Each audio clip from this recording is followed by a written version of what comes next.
Pozisyon aldın mı? Alıyorum. Amma da uzadı bu iş ha. Hani biliyordun burayı? Acele ettirme. Ulan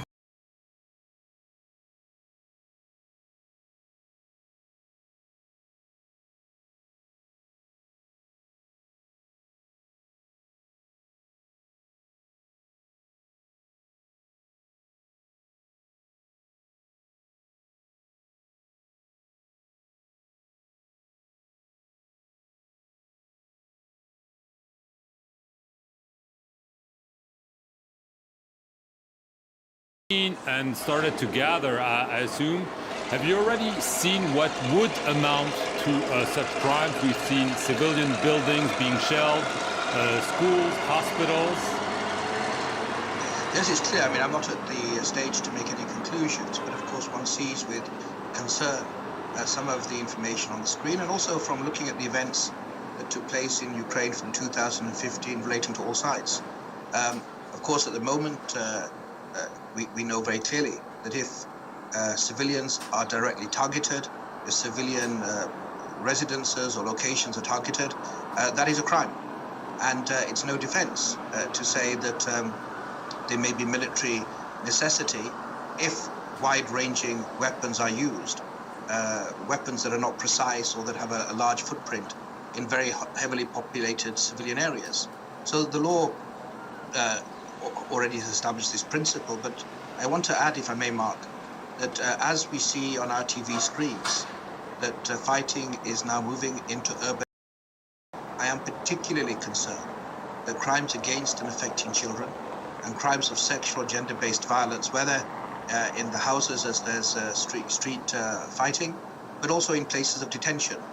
These are crimes that we're going to really put resources on also to make sure that hopefully there can be a degree of deterrence, a degree of compliance with what every soldier, every belligerent party from any side to the conflict are required to uphold. And I think that's very important. I'd much rather the court also play a small role, perhaps, in preventing the excesses. But if excesses are committed, we have to show the stamina, the collective will, and the principle to hold high the flag of international law and the Rome Statute. Acts are put before independent and impartial judges who will then assess the individual criminal responsibility. Right. To take a very concrete example, we've seen images of a university being targeted in the town of Kyiv. I mean, would that be to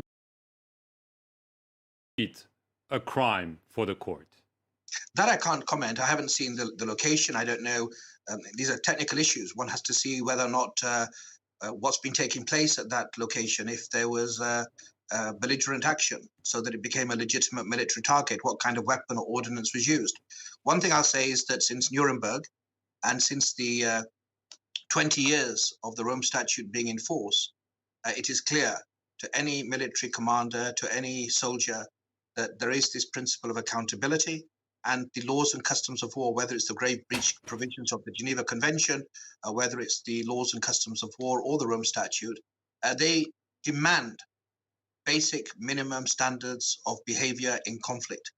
Picking up a gun or having a mortar on one's shoulder or being in a plane or any other military apparatus does not give one a license to be indiscriminate.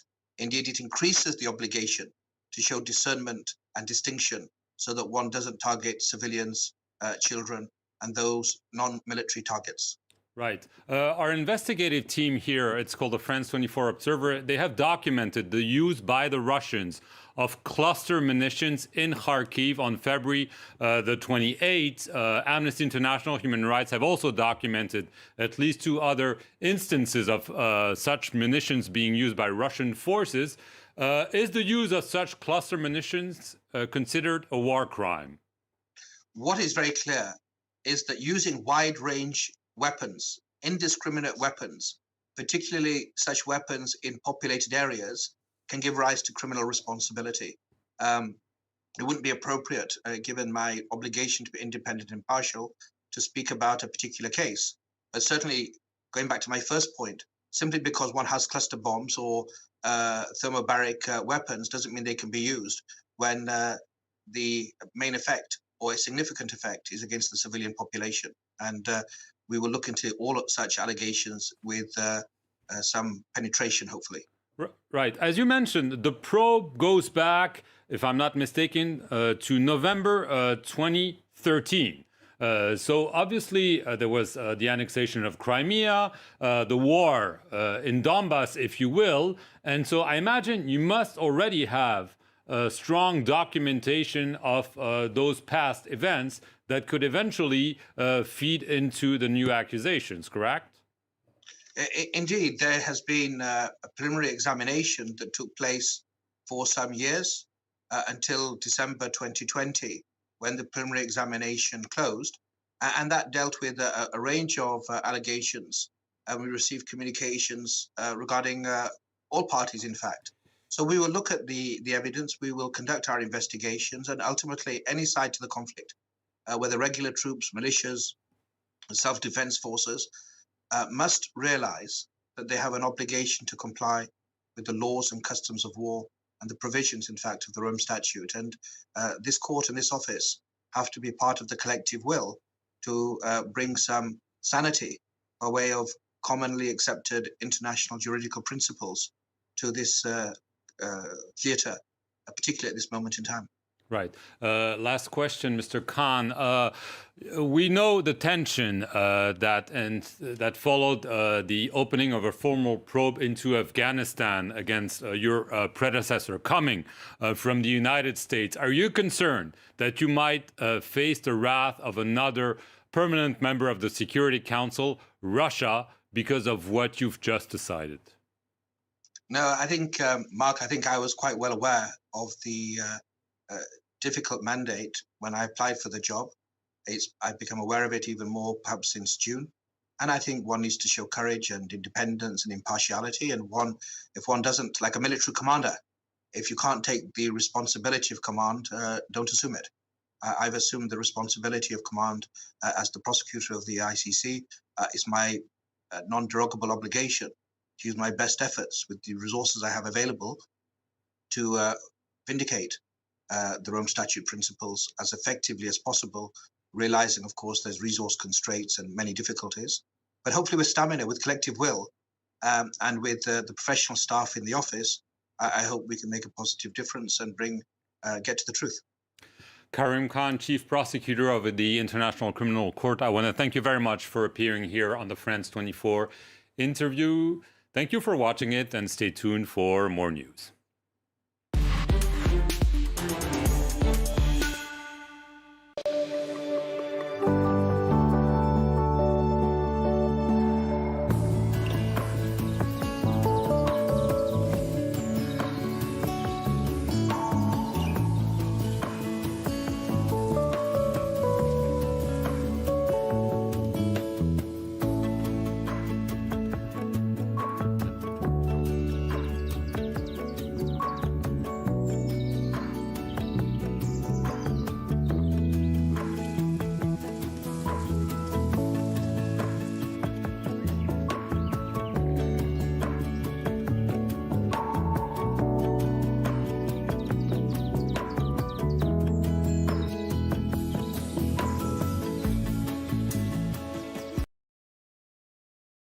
İnsanlar doping hafıza için çok pahalı diyor. Bunu söyleyen bir insanın kırtasiyedeki bir test kitabı fiyatından haberi. Help them however they want me to help them. Brian, a Marine Corps veteran, marrying his fiancée Mia early in Salt Lake City on Wednesday after deciding to join the Ukrainian Defense Forces. It feels hard, but it feels right. Yeah, it's 100% the right thing to do. The couple delaying their honeymoon. Brian saying it's his calling to help because if he steps up, it means he can possibly take the place of a young teen from having to defend their country right now. And in New York, Tatiana and Roman Gulak both headed back to Poland to volunteer. Once there, they will decide whether or not they will cross the border to join the resistance. When someone is trying to take your land, you don't care about all this, how you will go, whom you will join. You just go there, you join, you fight. I will decide. I'm not telling that I will be picking up guns, but I will definitely do whatever I can do till the end. And on Long Island, a county executive announcing a gun drive for Ukrainian citizens fighting against Russian forces. We want rifles, AR-15s, and shotguns. The drive coming after Ukrainian President Volodymyr Zelensky has pleaded for more weaponry for his forces. Of course, there's a ton of red tape around something like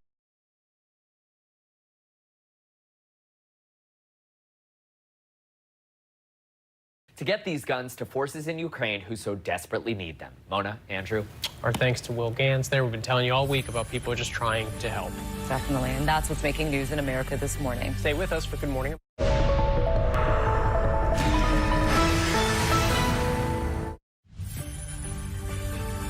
Right now on America This Morning, breaking news, a nuclear power plant in Ukraine.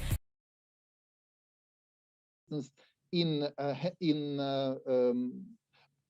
bringing the perpetrators to account. I thank you once again very much, Prime Minister Brown, Professor Sands, Professor Akandi, Professor Wilmshurst, and everyone who has worked on this. And let's continue doing this. And I call on everyone to join these efforts. Thank you so much. Thank you very much, Mikola. Now we're able to turn to questions, and I'm really very grateful to the panelists for keeping their remarks short so that we have plenty of time for the many questions. I'm having to group the questions, and I'd like to ask a group of questions which really are dealing with the same question. How realistic is it that we will ever get President Putin to a tribunal? I'd really like to pass that one to you, Mr. Brown, if I may. Is this a realistic thing that we're talking about? I think it is a realistic option. We have been in contact already with the government of the United Kingdom, the government of France, the government of the Netherlands, the European Union, the government of Sweden, the government of some of the Baltic states. And they are now looking at this, and I hope they are looking at it with an eye to making a decision to support this, but they're certainly looking at this with a great deal of care and resilience in the way that they are wanting to find ways to deal with this problem. I want to call in Professor Sands because he has done some of this talking with other countries. I think they know that there is this gap in international law and that this is the way to fill it. I think there are other moves taking place at the United Nations that we should recognize that may also complement this. We've always insisted that this is complementary to what the ICC is proposing to do and how 39 countries are supporting the ICC in its actions. And I do think we've got to get to the heart of the issue, that this is an act of aggression, it's a crime against peace, and you have to investigate it and you have to hold those responsible. So we are hoping that the governments across Europe initially will take this up. And I'm going to ask Professor Sands to add to this because he has been in talks with other governments and I've been in talks with some of them. Thank you. And before I pass that over to you, Philippe, Gordon Brown mentioned the UN dimension, and some of the questions concern the basis on which a tribunal could be established. Isn't this really a matter for the United Nations? Of course, not the Security Council, but the General Assembly. Could you take those up together? Philip, would you want to go first? Sure. Thank you, Gordon. Thank you, Elizabeth. Well, just on this last point, I mean, one of the things we've learned since the horrors of Yugoslavia and Rwanda, where there is the political will, it is possible to create tribunals. It's as simple as that. It's not that there's a rule of international law against it, or you can't do this or the other. It's all about political will. If states want to do it, it can and will happen. And the talk within the UN context has been of creating a tribunal on the basis of an agreement, a treaty between the United Nations and Ukraine. And there is precedent for that in recent years. So yes, it is possible to do it. It depends on political will. Will it happen? I can't predict. One thing I've been struck by is I've now talked directly or indirectly to probably more than a dozen governments, and there is a very close reflection going on. There are obviously serious questions to address on how one would do this. It's something that perhaps DAPO can address in due course. I think we felt at this stage with Professor Gnatovsky and the foreign minister, we should deal with the issue of principle. Do we want such a thing? And our answer to that is yes. If we want it, then it could be done. I come to Gordon's passing on of the question, could one ever imagine Mr. Putin in the dock? Who knows? When Charles de Gaulle and others met in London in January 1942, it must have been unimaginable that ever Nazi leaders like Hermann Goering and others would find themselves in the dock. And yet 3 years later, that is what happened. Equally, when Hersch Lauterpacht coined the legal term crimes against humanity, when Raphael Lemkin invented the word genocide in 44 and 45, they had no idea that these terms would take off. So I think our responsibility is to marshal the ideas, show how it is to be done, and express the hope that it is then for governments to take forward those ideas. But law tells you and experience tells you that the impossible sometimes is capable of happening. In 1945, the imminence of the creation of the Nuremberg Tribunal was the basis for negotiations with some very senior people around Adolf Hitler, which caused them to cut deals and to avoid prosecution themselves. And I think one of the ideas would be that those in the inner circle might at some point say to themselves, do I really want to be associated with this? Am I willing to break ranks? And am I willing to assist in these investigations? Who knows, but it's not impossible. Thank you very much. We have had one question. I don't know who to address it to. It's this. If we create a tribunal for this instance of aggression in Ukraine, what about all of the other instances of violations of international law, violations of Article 2.4 of the UN Charter on the use of force? Does this really support the international rule of law if we're just doing this for one? I wonder what the answer to that is, and I wonder who I'm going to address that to. Dapo, you look as if you're ready for this one. No, that's a good question. And questions of selectivity in international law, and in particular in international criminal law, have been posed. But as you said, Elizabeth, when you gave your opening remarks, you have to start with some first steps to get there. And we have had steps in relation to the crime of aggression. Of course, we had the steps at Nuremberg in 1945 and in Tokyo as well in 1945. Then we've had some steps in relation to the International Criminal Court. And we've made some progress in relation to the International Criminal Court with regard to the crime of aggression. But for the reasons that we've given, the court doesn't have jurisdiction in this case. At least at present, it doesn't.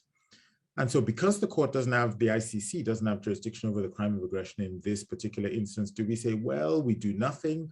Or do we pursue other means that are legally available to us? And we're saying we should pursue other means that are legally available to us. One could have looked just 30 years ago in relation to the former Yugoslavia and Rwanda. One could have said, well, why are we setting up criminal tribunals for the former Yugoslavia and Rwanda? Are those the only places where international crimes have been committed? But now we look 30 years on, not only have we seen international criminal tribunals for other countries, we now have the International Criminal Court. So just because we can't do everything does not mean that we shouldn't do anything. That would be my response. Thank you. These questions have come in thick and fast. Here's one for Professor Gnatovsky. Ukraine has the crime of aggression in its national law. Is there a possibility here of using universal jurisdiction in the national courts? I'm sorry even to ask this question because it depends so much on future circumstances. Indeed, thank you very much. Thank you very much for this question. First of all, the exercise of in general, of course, and this is a professor of international law speaking rather than a Ukrainian. In general, the exercise of universal jurisdiction for the crime of aggression is a more controversial issue as compared to the exercise of universal jurisdiction for, let's say, genocide or crimes against humanity or war crimes. But in principle, of course, there is nothing that prevents Ukraine from exercising the jurisdiction of its national courts, because here it's not even universal. There's a clear jurisdictional link here. However, the national efforts, of course, again, you rightly said, Elizabeth, that it all depends on how things go, and we're certainly determined to defend Ukraine and to ensure that it survives this terrible aggression. But the scale of the crime is such that I think, in the interest of the international community, it calls for international action. That's why it would be advisable if states vest the newly established tribunal with the jurisdiction they have under national law for the crime of aggression. This is how fast YouTube is with Brave. Notice how there's no pre-roll ads? And here's how you can see how much time you... Because this, I would say that this aggression, of course, it is directed against Ukraine, but everyone's a victim. Russian people are a victim of this aggression as well. There's so many people now in Russia who are opposing this aggression wholeheartedly, and who will be suffering innocently in a way because this decision was taken by the person who is the president of the country for many years. And also they will suffer from restrictions of human rights and fundamental freedoms that they used to enjoy in Russia. So I think it's clearly an international matter, and there must be a solution based on the international law that we have now. Again, when we speak about the involvement of the International Criminal Court, the substantive law is there. It's the procedural provisions of the Kampala Compromise that prevent the International Criminal Court from exercising its jurisdiction, and it's clear that we can't just remain silent and inactive in the face of this situation. Thank you very much again for giving me the floor. Thank you very much. I want to ask one or two technical legal questions now, although these may be for the future. It's been asked about the immunity of heads of state. Isn't Putin immune from any such jurisdiction of any such a tribunal? Kandi. So as a matter of general international law, serving heads of states have immunity, certainly from national criminal jurisdiction. And then there are questions about whether they also have immunity if they are sought to be prosecuted by an international tribunal. There's been, there's a range of views on that question. So on whether or not they have immunity before international tribunals. The International Criminal Court gave a decision a couple of years ago with respect to the Sudanese president, the then Sudanese president, Omar al-Bashir, in which the International Criminal Court, who was facing a charge of genocide, by the way, at the International Criminal Court. And the International Criminal Court held that though he was then a serving head of state, he was not immune under customary international law because those were proceedings before an international tribunal. Now that ruling by the ICC was one which was controversial, but that's what they held. And they relied on an earlier judgment which had been given in a case involving Charles Taylor, who was then the head of state of Liberia, who was sought by the Special Court for Sierra Leone, which is also an international tribunal. So that's one view. Not everyone accepts that view. But actually, in this case, there's another issue which arises, which is that this is not just a case, it would be an international criminal tribunal, but it's not just a case of an international criminal tribunal. This is a case where the government of Ukraine would be delegating the national jurisdiction that it has to prosecute the crime of aggression that occurs on its territory and against it to this international tribunal. And as a matter of international law, looking at it more broadly, Ukraine obviously has the right of self-defense, which it is exercising in this circumstance. It has the right to act in self-help. It can use force, and it is using force to defend itself.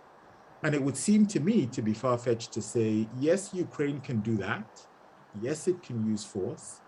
If necessary, even it can use force, the state acting in self-defense on the territory of the aggressor state. If necessary, it could even use force to change the government of the aggressor state. But the one thing it cannot do is actually it cannot prosecute the head of state. That would seem to me to be quite far-fetched an answer to give in relation to a state that is acting in the exercise of its right of self-defense and its ability to take self-help measures to defend itself. Dapo, thank you for mentioning that in your view, this is a question of Ukraine delegating its own jurisdiction, because we have had some questions about the wording in the declaration, which talks about granting jurisdiction arising under national criminal codes and general international law. And I think that is the nub of many questions, certainly from the legal community. What is the basis of the jurisdiction? But I suppose that will depend as well on whether this is set up by an agreement between the UN General Assembly or the Secretary General and Ukraine, or in some other way. I would like to pass on to a question which pervades many of those on the web. What are the next steps? How many states, how many governments is it necessary to sign up? Who is going to take this forward? Is this going to be sent to the UN? I know we have a UN legal advisor listening in. Philippe. A modest question, Elizabeth. I mentioned earlier, it really all turns on political will. One thing that has struck me over the course of the week, when I first drafted an article for the FT, it didn't occur to me there would be this level of interest generated in just 2 or 3 days. So the idea seems to have struck a chord. Again, without revealing too much, it is plain that a number of countries are now looking at this initiative very seriously. And it has gone to the highest levels in some very significant countries and supporters of Ukraine. And it could be done in a number of different ways. It all turns on political will. As I said earlier, if Ukraine and other states want to do this, it will happen.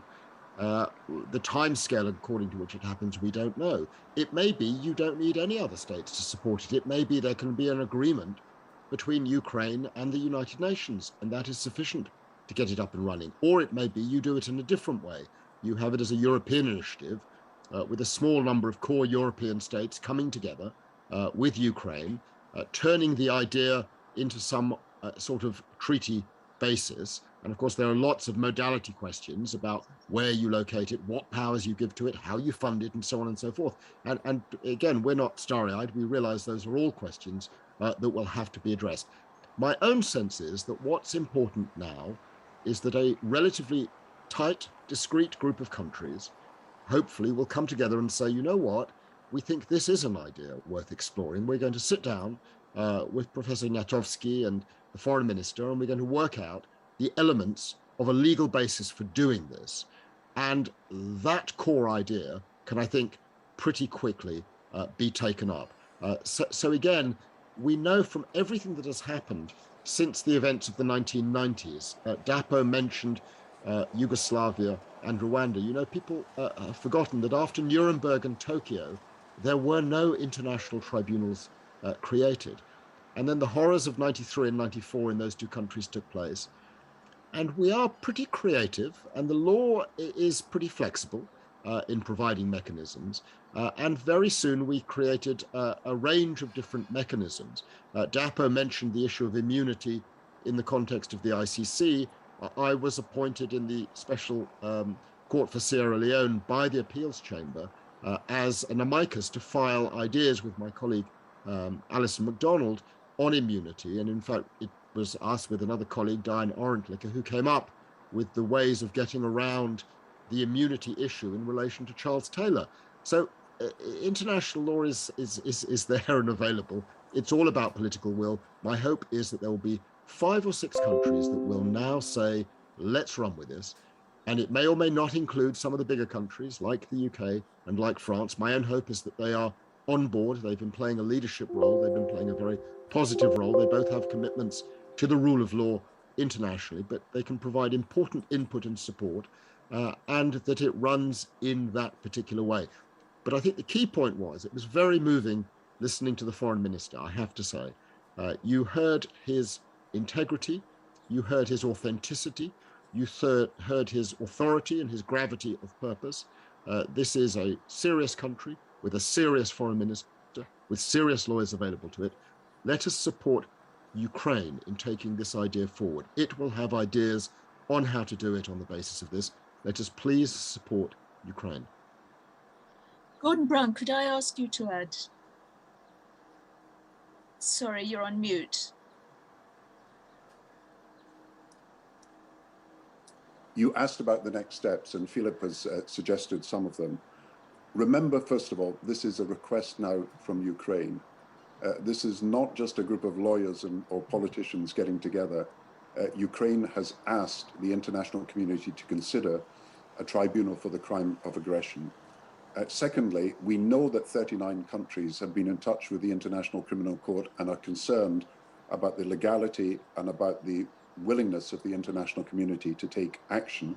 And some of these countries are now looking at this crime of aggression and whether a tribunal should be set up. You ask what people should do to sign and support the declaration, which I think is now on your website. Social media, a number of campaigns have been started asking and drawing attention to the need for legal action against the Russian government. Equally, at the same time, continue to press your own governments for them to give a considered view on this proposal so that there is a chance of moving it forward. And I'm not just talking about the Western European states, because this has started as a European initiative. It could go wider, but also the Eastern European states. And please remember that what is happening even now is something which is an offense that has got to be recognized and dealt with. I am surprised that this morning, now that the Russian government have taken over a second nuclear power station in Ukraine and now are in control of it, they have not made a statement that they will not allow that nuclear station to be used to endanger and to threaten human life. And it is these very instances of Russia's failure to respond to the pleas of the international community that make us determined that we will step up our campaign to make sure that Russia is brought to justice for what is a crime of aggression, but of course could, and I support the International Criminal Court's actions, be in other areas too. So there are many things that people listening to this broadcast today can do. And in support of what Professor Sand says, let us try to persuade some of the countries who already know of this initiative and already have the declaration in their hands that they should come together to form this tribunal. Thank you very much. And that does answer another question, which is what can participants in this meeting do? There are some questions about whether establishment of a criminal tribunal is the best means of providing some sort of deterrence for what is going on at the moment. And some have pointed to the human rights possibility of human rights commissions of inquiry, whether that's not a better thing. Professor Gnatovsky, do you have any view on that? Yes, thank you very much for addressing this to me. I know that the UN Human Rights Council has just voted on the creation of an international commission of inquiry for Ukraine, and this is certainly to be welcomed. And again, these are not mutually exclusive ways. On the contrary, they are mutually complementary, and this would further strengthen the available pathways to seeking justice in this situation. But of course, I mean, no one entertains any illusions here. I'm sure that creating tribunals alone is a sufficient deterrent for anything. But I'd rather say that this is a necessary step. Ukraine has, well, due to the political and military circumstances, Ukraine has to defend itself on its own, with support, of course, of a huge number of states, but it's fighting essentially on its own.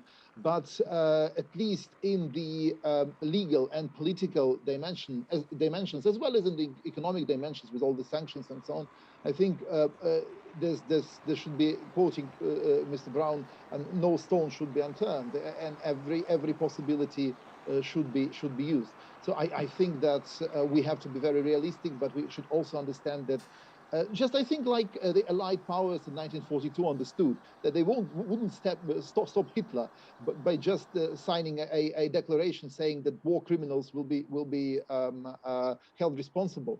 But this is something that has to be done. Thank you. Thank you very much indeed. As we're drawing to a close, I note that one participant says international law is a paper tiger. So I suppose that the creation of such a tribunal will prove, or hope to prove, or go some way to proving that it's not. I wonder if any panelist wants to add a few closing words. Elizabeth, if I can just maybe as one final thought, because a number of people have raised this question. They've suggested that somehow the boat has been missed, the crime of aggression occurred with the initial decision to go to war. That is not the case. This is a continuing crime. Every attack on every individual house, every attack on every nuclear power plant, every attack on every individual Ukrainian citizen or other person, and we've read with horror the students from Senegal, from India, who find themselves caught up in this terrible situation. Every attack is part of the crime of aggression. It is a continuing crime, and it will continue until this comes to an end. That is how Nuremberg proceeded. Everything from September the 1st, 39, until May the 1st, 1945, May the 9th, 1945, was within the jurisdiction of that tribunal on crimes against peace, as it was called back then. So this is not a problem that is going to go away. This is a continuing horror. And my own hope is that the law has, I listened to what Mykola had to say, we're not starry-eyed about international law, but it wasn't a paper tiger for Mr. Milosevic or for Mr. Karadzic. We don't know where this will go. It's a continuing set of crimes. The do-nothing option for me is not the answer. Thank you very much indeed. Those are good closing words. I want to thank all panelists and of course the Foreign Minister, who is no longer with us.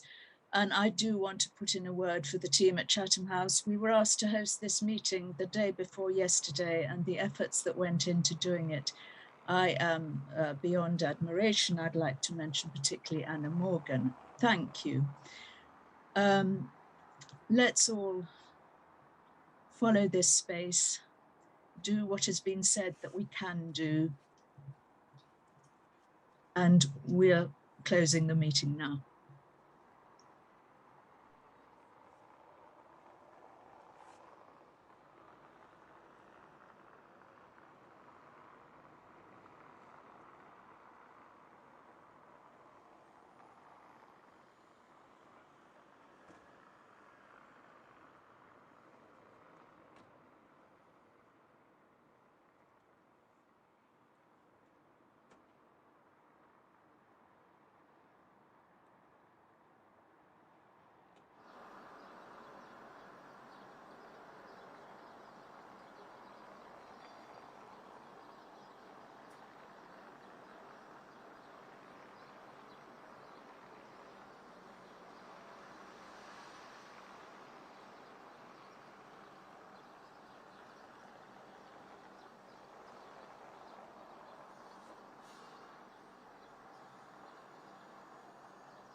another cost of war.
Strategic reasons as well as for defense reasons, which is possibly why India is resisting from taking a very clear-cut stand against Russia in international fora. Charu, many companies from the West have been cutting their ties with Russia. How has the Indian corporate world been reacting to the Russian aggression? I think, Chris, the Indian corporate world is waiting to take a cue from the government.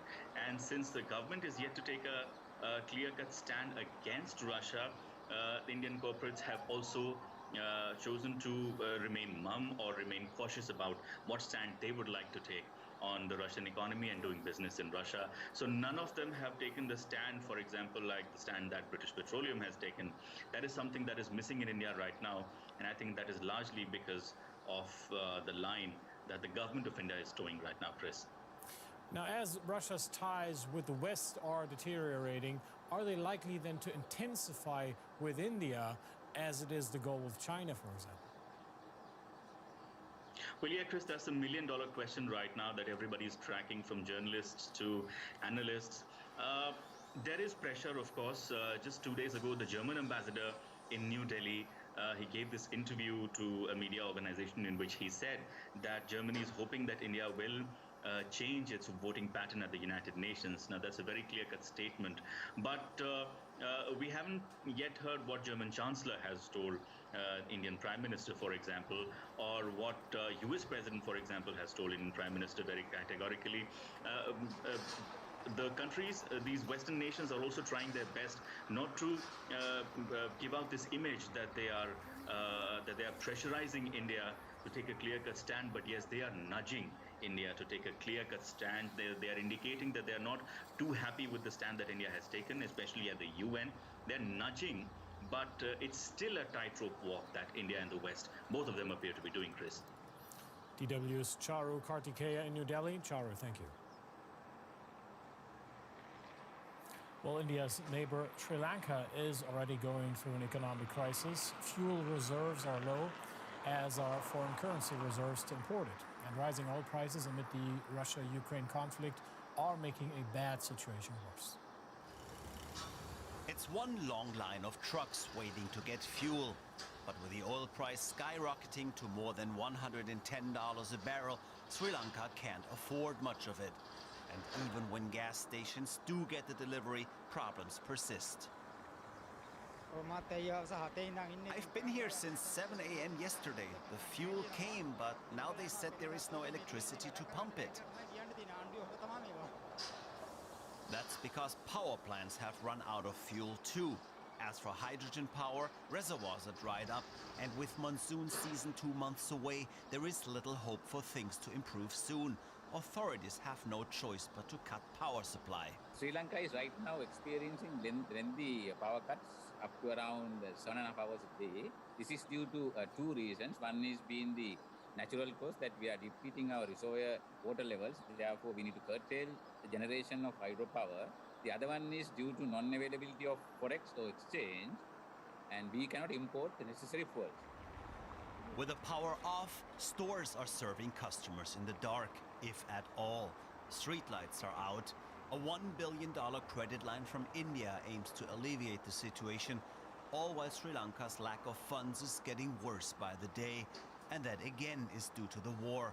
After all, Sri Lanka's main source of income are tea exports and tourism. For both, Russia and Ukraine are important markets, and for now, sidelined. Many multinational companies are halting operations, expansion plans, and canceling services and products in Russia. That is prompting some to ask whether Russia's invasion of Ukraine marks a shift to how firms respond to conflict. The exodus of firms of Western multinationals from Russia is unprecedented. Leading brands are taking cover to avoid a financial or reputational hit. Many boycotted the country before sanctions targeted their operations. No industry has been spared, from the auto industry to the tech sector. The tech platforms right now are really doing a delicate dance in terms of, I think it's important for them to stay operational in Russia, as it's one of the few tools that Russian activists can use that is not controlled by state media. It's one of the few ways of trying to get information out to counter what is coming from the Russian government. And so they are trying to both stand up to the country, but also not go so far that Putin just pulls the plug totally on them being available. Other companies are bracing for the impact of their exit on their balance sheets. BP's split from Russian energy firm Rosneft could result in a $25 billion write-off, while potentially reducing its global oil and gas production by as much as a third. Many other Western firms have done the exact same thing, exiting the market or suspending some or all of their activities. Brands are trying to send a clear message about where they stand, and not just by boycotting Russia. I had a conversation with their executive team over the weekend, and I kind of asked them a hypothetical question. Imagine, it was World War II and Airbnb was around. How would we want it to have helped? What would we have wanted to do? It's just a hypothetical exercise, but when you do exercise like that, you realize that you would regret not doing more if you could have and didn't. Airbnb plans to offer housing to up to 100,000 people fleeing Ukraine. And whether it's a boycott or philanthropy, major Western firms want to highlight how they are taking a stand following Russia's invasion of Ukraine, showing there's no separating business from geopolitics.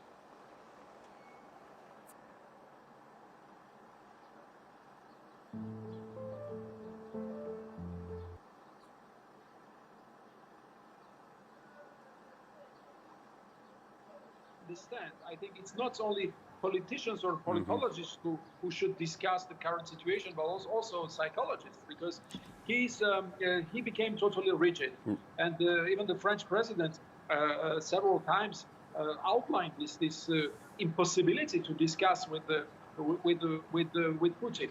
I think he will face internal problems more and more, and this approach of making sanctions stronger, but also giving some security or security guarantees to those countries who are around Russia, including those who are not NATO members, yes, would be really great.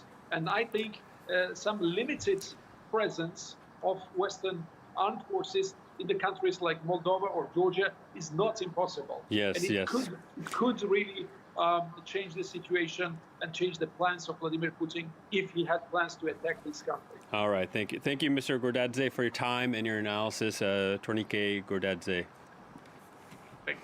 Well, to continue discussing this, we can welcome France 24's own Europe editor, Catherine Nicholson. Hello to you, Catherine. Hello. We see these two emergency meetings today, starting with NATO in Brussels. What came out of that meeting?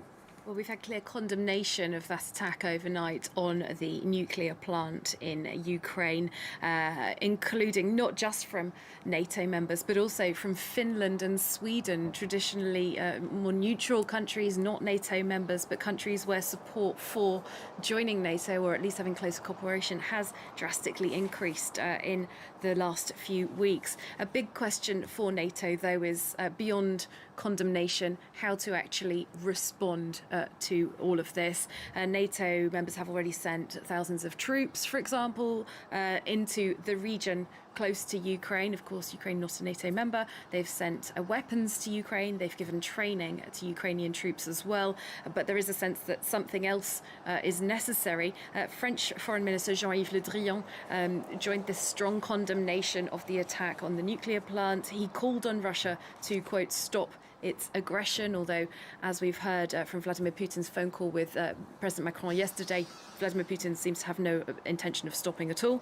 The Czech foreign minister said he doesn't want to see NATO dragged into a conflict. And a big area where this seems to be sort of the threat or the danger is on a request from President Zelensky of Ukraine. He's been asking for quite some time now for NATO to enforce a no-fly zone over his country.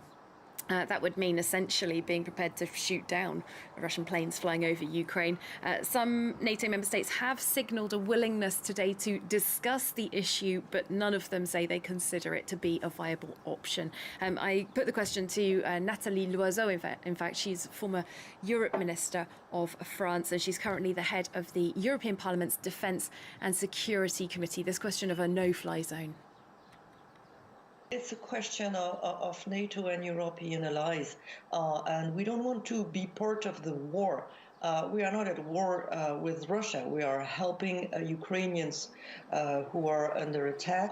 A no-fly zone would mean that we would enter into the war in Ukraine, and so far it has not been a decision taken by NATO.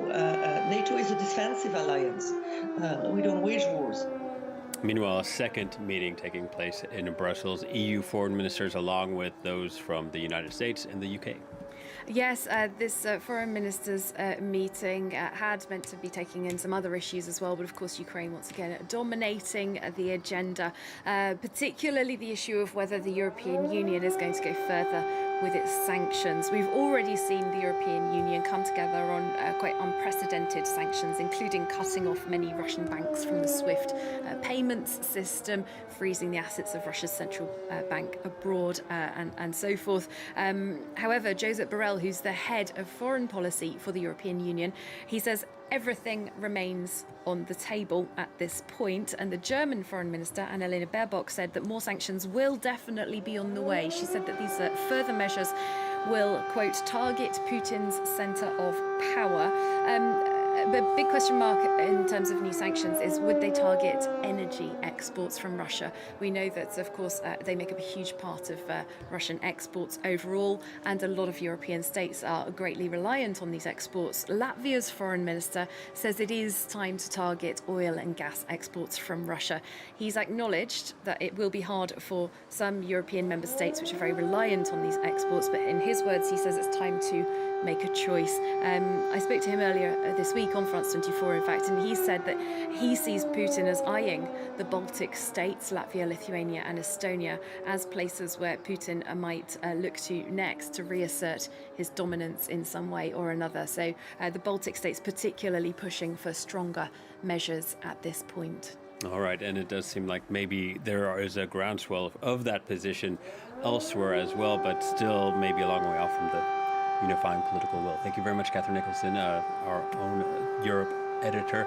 And we're still waiting for that NATO press conference in Vienna to begin, but we'll be crossing to it once it does. Well, the UN Human Rights Council voted overwhelmingly for a resolution condemning alleged human rights violations during Russia's military actions in Ukraine. The Kremlin has denied targeting civilians. The council set up a commission to investigate the claims. Take a listen. What is also important that the Commission will also look at the root causes of the conflict, of the aggression, and has a mandate to address the connection between Russian internal repression and external aggression. So it is open for the Commission to inquire into these issues as well. Well, peace talks resumed on Thursday between Russia and Ukraine, where the two sides agreed to create humanitarian corridors to evacuate civilians. Delegations gathered in the Brest region of Belarus for the second round of talks in 4 days. But both sides left after several hours of negotiations without a ceasefire agreement. And as war continues to rage, Ukraine says at least 350 civilians have been killed since Vladimir Putin launched the attack on Ukraine last week. Meanwhile, its capital, Kyiv, has been in a week-long assault, and the advance by Russian troops, for now, at least appears to have stalled. Troops have yet to advance beyond villages on the city's northwest edge, but there is fear in the capital about what's next. Already, there are long queues at supermarkets, ongoing curfews, air raid sirens, and sleepless nights spent with strangers in bomb shelters. James Mulholland has more. Thick, black smoke rises from an office building on the outskirts of Kyiv as insecurity grows all around the capital. A resident filmed these two planes just moments before a strike.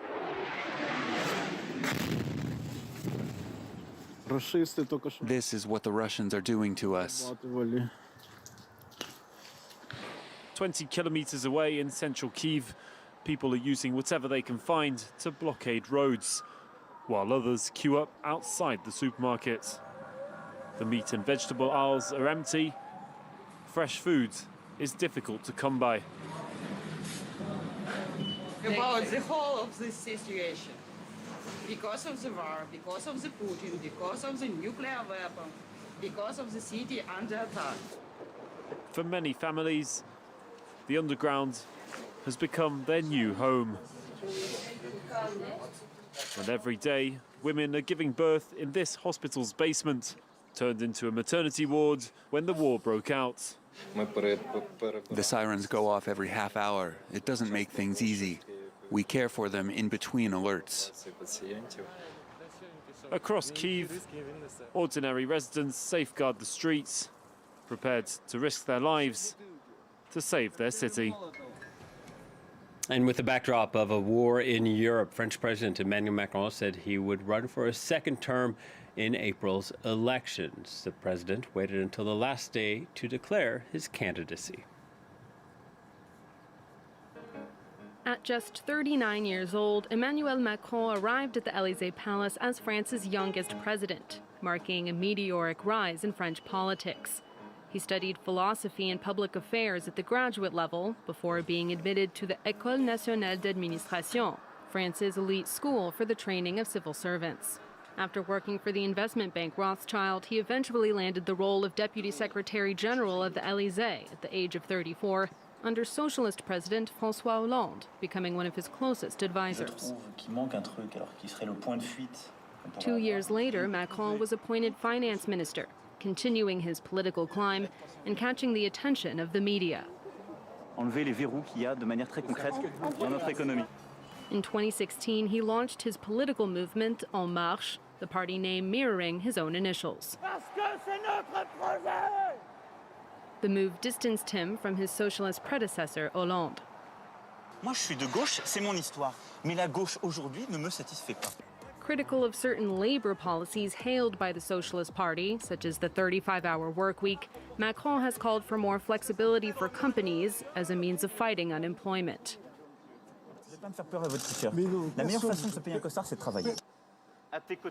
In the 2017 election, he beat far-right candidate Marine Le Pen to win the presidency in a groundbreaking poll that shut out the country's traditional left and right-wing parties from the second round of voting for the first time in nearly 60 years.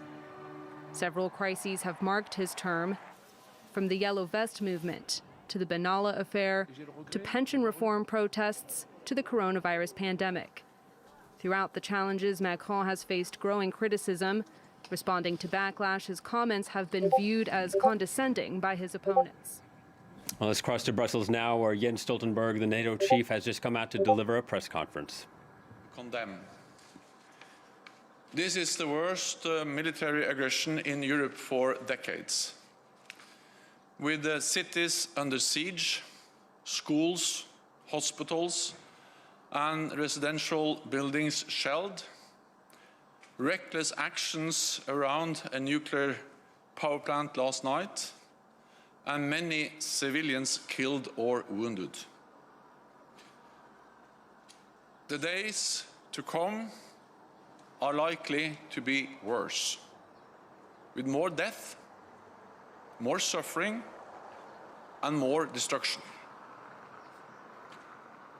As the Russian armed forces bring in heavier weaponry and continue their attacks across the country. At our meeting today, Ukrainian Foreign Minister Kuleba addressed his NATO counterparts, and allies expressed their solidarity and deep respect for the courage of the Ukrainian people and armed forces. We had warned for many months that President Putin was intent on invading Ukraine. That is why NATO allies made tireless efforts to find a diplomatic solution. At the same time, we made clear that Russia would pay a very high price for renewed aggression against Ukraine. Russia is paying that price now. This is President Putin's war, one he has chosen, planned, and is waging against a peaceful country.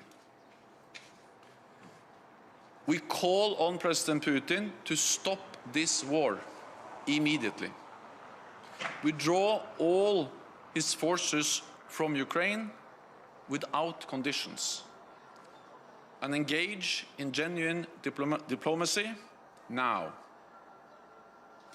NATO allies have stepped up support for Ukraine, helping to uphold the country's right of self-defense as enshrined in the UN Charter.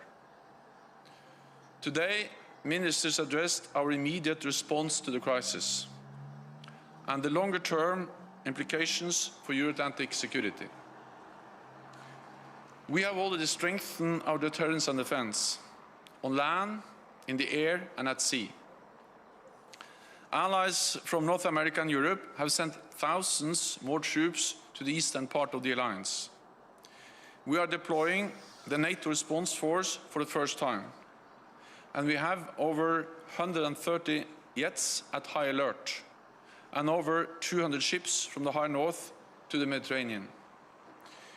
We will continue to do what it takes to protect and defend every inch of NATO territory. NATO is a defensive alliance. Our core task is to keep our 30 nations safe. We are not part of this conflict, and we have a responsibility to ensure it does not escalate and spread beyond Ukraine, because that would be even more devastating and more dangerous, with even more human suffering. NATO is not seeking a war with Russia. The Kremlin's ambition is to recreate a sphere of influence and deny other countries the right to choose their own path. So ministers discussed the need to support partners who may be at risk, including Georgia and Bosnia-Herzegovina. Russia's aggression has created a new normal for our security, where fundamental principles are contested through the use of force, and we face the threat of conflict for years to come. There is much at stake: how we organize relations between states, whether democracy or authoritarianism prevails, and ultimately what sort of world we want to live in. Ministers agreed that NATO's relationship with Russia has fundamentally changed for the long term, but we remain committed to keeping channels for diplomacy and deconfliction open, to avoid any unintended escalation, misunderstanding, or miscalculation. There is one lesson we can already draw from this crisis. To keep our nation safe, we need North America and Europe standing together in NATO in strategic solidarity. At this dangerous moment, no country and no continent can go it alone. President Putin has failed to divide us. NATO is more united, more determined, and stronger than ever. We're also working closer with like-minded partners. Today we were joined by the European Union, as well as Finland and Sweden.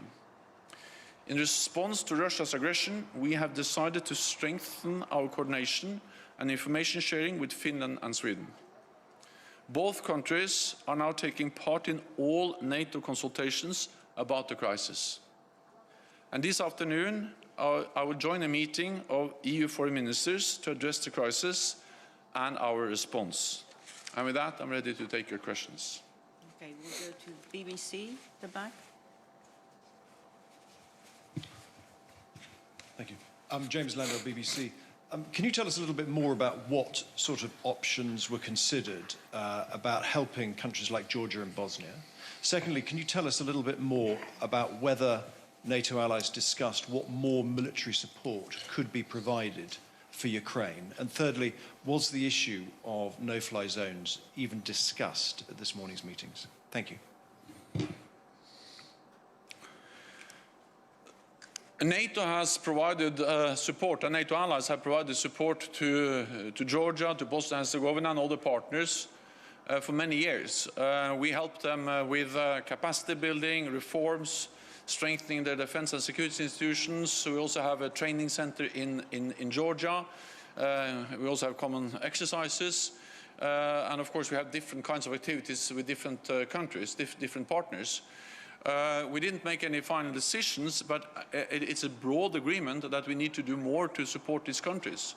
And this is partly about scaling up things we already do on strengthening the defense and the security institutions, reforms, training, but also potentially adding more activities in support of these countries. Because what you have seen with Ukraine is that they may be at risk, exposed for even more intervention, subversion, and potentially even attacks by the Russian armed forces or the Russian Federation.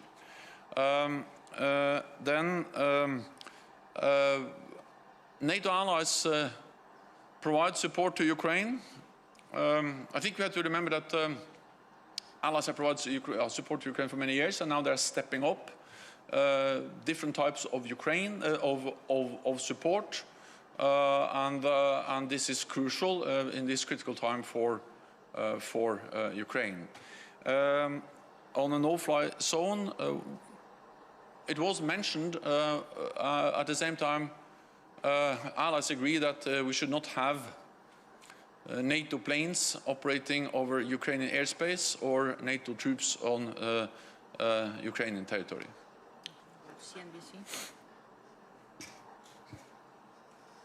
Thank you, Secretary General Steve Sedgwick, CNBC.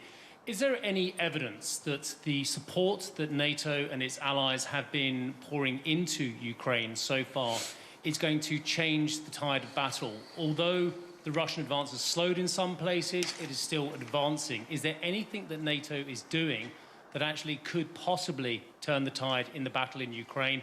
And secondly, if I may, sir, have the events around the nuclear facility, the nuclear plant in Ukraine and the ramifications from that changed the mindset of NATO at all? I just wondered what the conclusion was in the meeting about that. Thank you. The reckless actions around the nuclear power plant last night just highlights the danger of this war. War is dangerous, and to have military operations, conflict, fighting going around the nuclear power plant adds to the danger. This just makes it even more important that President Putin end his war and withdraw all Russian troops from Ukraine and engage in diplomatic efforts in good faith. So that was the message from ministers today, and it's just underpinned by the potential danger of also a nuclear disaster related to this war, or as part of this war. First one is about, is there anything about the military ammunition and supplies that are going into Ukraine? Is that changing the battle at all? Is it likely to? Yeah. What we've seen is that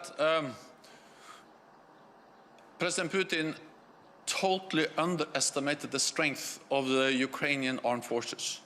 And they have been able to push back, to fight back, and to slow down the Russian advances.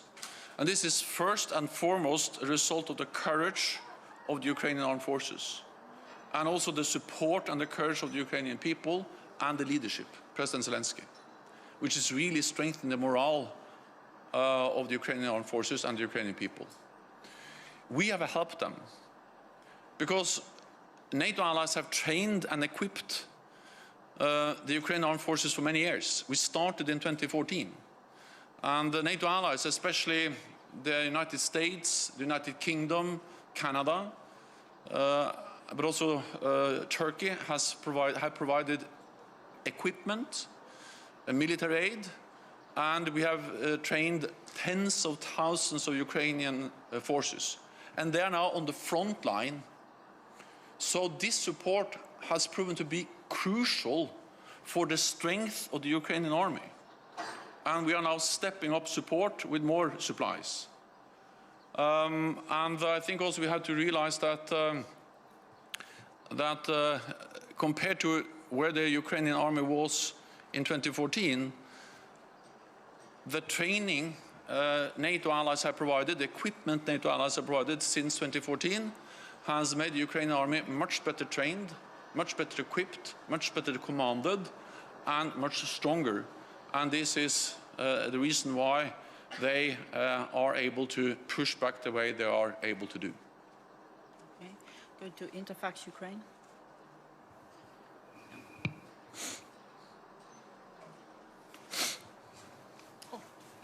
Thank you, Anna. I have follow-up question on my colleague from BBC. Secretary General, even General Breedlove, former SECURE, expressed an opinion that NATO and US have to provide, as soon as possible, help to Ukraine and to close partially with humanitarian purpose only skies in Ukraine. All Ukrainians are begging for this. Do you think at some point allies can review this position? How long it will take, and will be enough of Ukraine to be destroyed by Putler? Thank you. What is taking place in Ukraine now is horrific. It's painful, and we see human suffering, we see destruction at a scale we haven't seen in Europe since the Second World War. And I would like to commend the courage of the Ukrainian people standing up against the Russian invasion, standing up against Putin's forces. And that's also the reason why we are stepping up our support, and also why NATO allies have implemented the most severe sanctions ever, and also why we are mobilizing support from the whole world in condemning and calling on Russia and President Putin to end this war. At the same time, we have a responsibility as NATO allies to prevent this war from escalating beyond Ukraine, because that will be even more dangerous, more devastating, and will cause even more human suffering. So we have made it clear that we are not going to move into Ukraine, neither on the ground or in the Ukrainian airspace. And of course, the only way to implement a no-fly zone is to send NATO planes, fighter planes, into Ukrainian airspace, and then impose that no-fly zone by shooting down Russian planes. And our assessment is that we understand the desperation, but we also believe that if we did that, we'll end up with something that could end in a full-fledged war in Europe, involving many more countries and causing much more human suffering. So that's the reason why we make this painful decision to impose heavy sanctions, provide significant support, stepping up support, but at the same time not involving NATO and NATO forces directly in the conflict in Ukraine, neither on ground or in the airspace. Spiegel. Markus Becker with Der Spiegel. Mr. Secretary General, you said that the aim is to make Mr. Putin withdraw his troops unconditionally. So what if he doesn't comply? Is there any other off-ramp for him you can think of, any opening for negotiations? And if the sanctions don't make him back down, is there a plan B or even an exit strategy for the West? Thank you. So we are imposing severe costs on Russia, as we warned. We told him, President Putin, that if he invades Ukraine once again, there will be significant costs for him to pay. And that's exactly what we are doing now with unprecedented sanctions. Of course, these will also have long-term effects, and they are working also over time. Then allies are providing support, humanitarian support, financial support, but also military support to Ukraine, helping them to withstand the Russian invasion. And then, of course, together with the whole world, the UN General Assembly, we are also calling on Russia to engage in diplomatic efforts, to see if there are any political off-ramps, a way out. But then Russia has to sit down in genuine diplomatic efforts to find a solution. So far, they have not been willing to do so. A minimum should be to find agreements on a humanitarian corridor or humanitarian corridors to get civilians out and humanitarian aid in. I hope that at least that could be a first step, and I welcome all efforts to try to find some kind of agreement on humanitarian support. Polish TV. Dominika Czasic, let me go back to rumors from a few days ago about Poland and Bulgaria. It was rumors in media that Poland and Bulgaria allowed gave some military fighter jets to Ukraine and allows Ukraine to use the military airport. Could you comment this, and could you also comment the remarks of the Latvian Minister of Foreign Affairs, who told for the BBC that NATO should consider all options? Thank you. We had a meeting of NATO foreign ministers today, and I had the NATO summit on Friday. And in both those meetings, I have clearly stated that we should support Ukraine. We should continue to provide, also NATO allies should continue to provide military support to Ukraine, different types of support. But we will not be part of the conflict. And that is the NATO position, and I convey that message because I strongly believe that if NATO become directly involved in the conflict, we will see more human suffering, more civilians killed. And that's the reason why we need to step up support, impose heavy sanctions, call for Russia to engage in a political solution, but not involve NATO. Our main responsibility, our core task, is to protect and defend 1 billion people living in 30 allied countries. We are doing that by increasing the presence of NATO forces in the eastern part of the alliance, deploying for the first time the NATO response force, but we are not going to be part of the conflict with Russia in Ukraine. Okay. Well, I met President Duda recently. We discussed many aspects and challenges related to the Russian invasion, brutal invasion of Ukraine. And you saw the statement from President Duda on the Wask airbase that Poland is not planning to send in any airplanes to Ukraine. Okay, we'll go to Al Jazeera.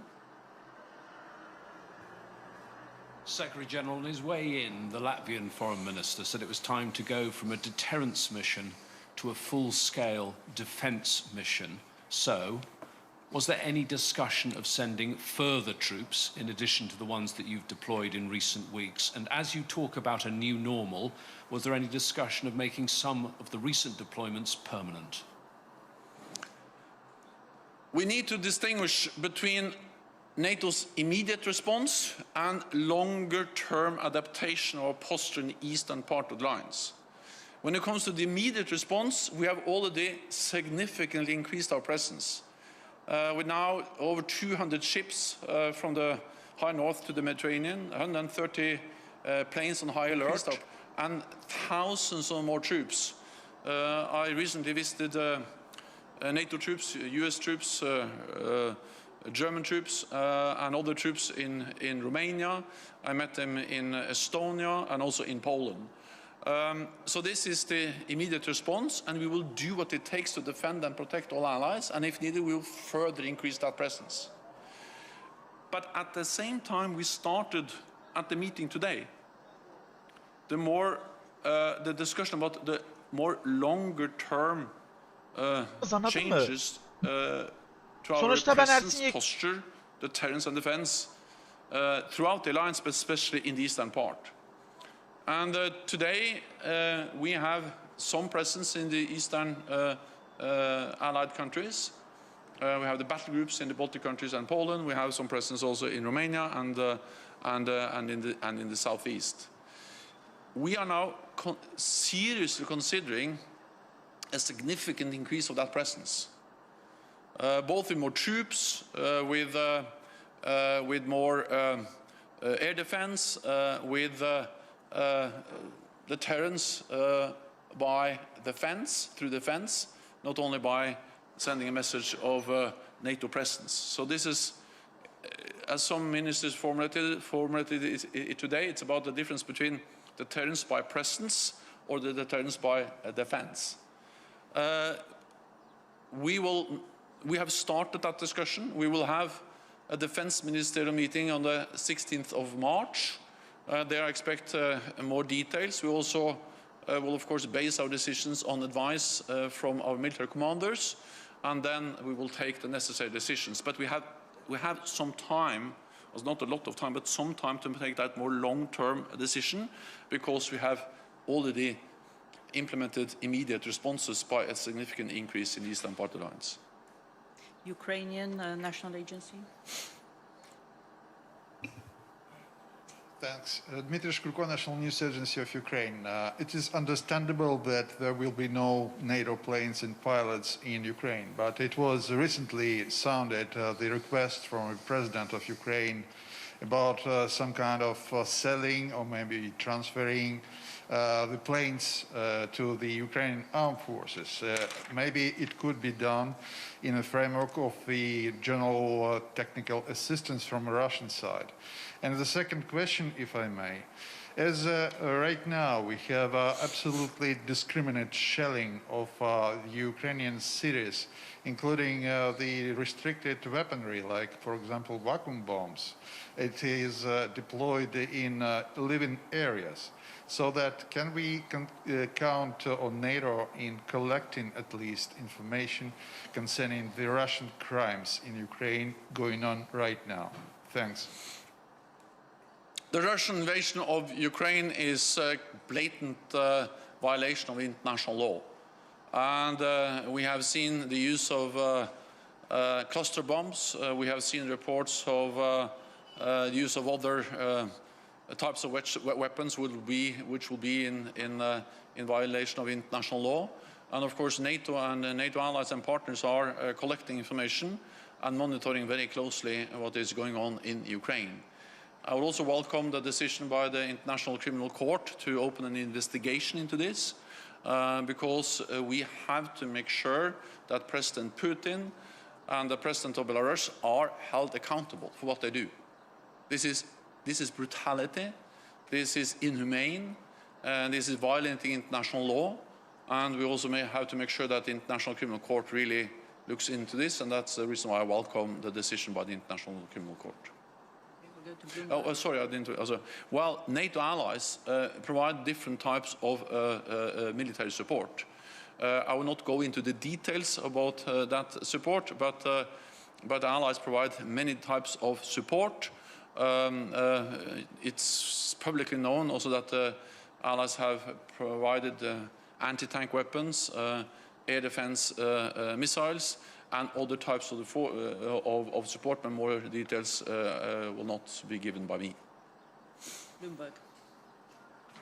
Natalia Drozdiak, thank you for the question. You mentioned the risk for Bosnia and Georgia. Are you seeing any concrete threat of invasion there? And what about Moldova? Is there any increased risk in Moldova? Thank you. All these are different countries, and of course they face different types of risks and challenges. But they have in common that we have seen Russia try to exercise their power to intimidate them, partly by subversion, interference in domestic political processes, or by military invasion. Georgia has been invaded by Russia, and Russian troops still, in reality, control parts of Georgia, Abkhazia and South Ossetia. In Moldova, in Transnistria, which is part of Moldova, there are Russian troops without the consent of the government in Moldova. And then in Bosnia and Herzegovina, we see a very fragile and unstable situation, with inflammatory rhetoric and serious challenges to the unity of that state.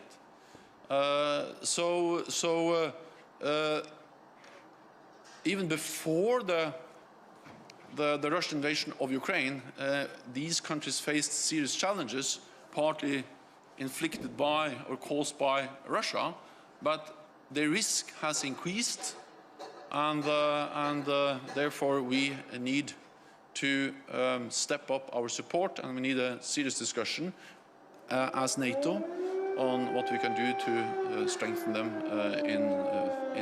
in the face of Russian threats. We'll take one question online from lenta.ru.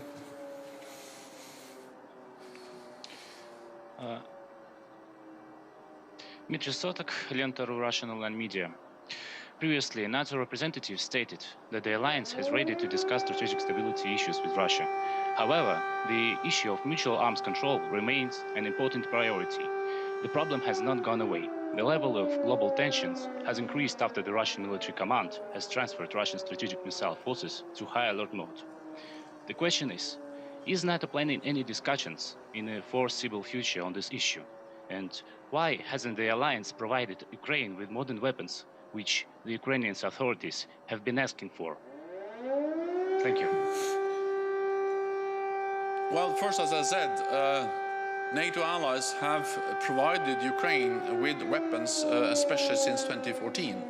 And NATO allies have trained tens of thousands of Ukrainian soldiers who are now on the front line. So we have helped them in standing up against Ukraine. And without that support, without the equipment, without the training, the Ukrainian armed forces would have been much less capable of standing up against the Russian invasion. The courage of the Ukrainian armed forces is, of course, the most important factor here, but the training and equipment has been of vital importance. And this, of course, also includes modern systems. Then on strategic issues, well, we reached out to Ukraine. We reached out to Russia before the invasion, because we warned we had intelligence predicting what is happening now. I think we need to understand that actually for many months, NATO allies, NATO has been warning about that Russia was building up gradually more and more troops and planning an invasion of Ukraine. But as we saw that build up, we intensified our efforts to engage Russia in some kind of meaningful political diplomatic dialogue to prevent this invasion. President Putin decided not to find a political solution, but to invade, to use military force. We are, of course, always in favor of a political solution. But now we face a Russia which is using military force to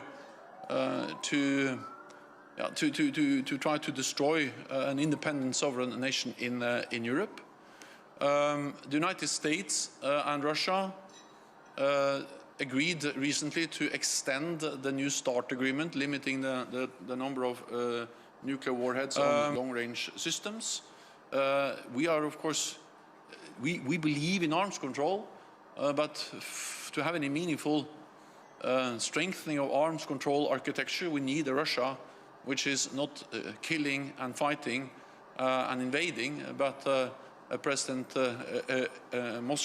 regime Moscow which is actually seriously engaging in political efforts to reduce tensions and further strengthen arms control.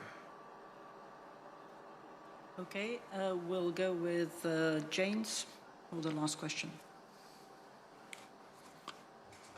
Yes, Brooks Center, James Defense. Sorry to hit you with another weapons question, but this really is the crucial issue right now.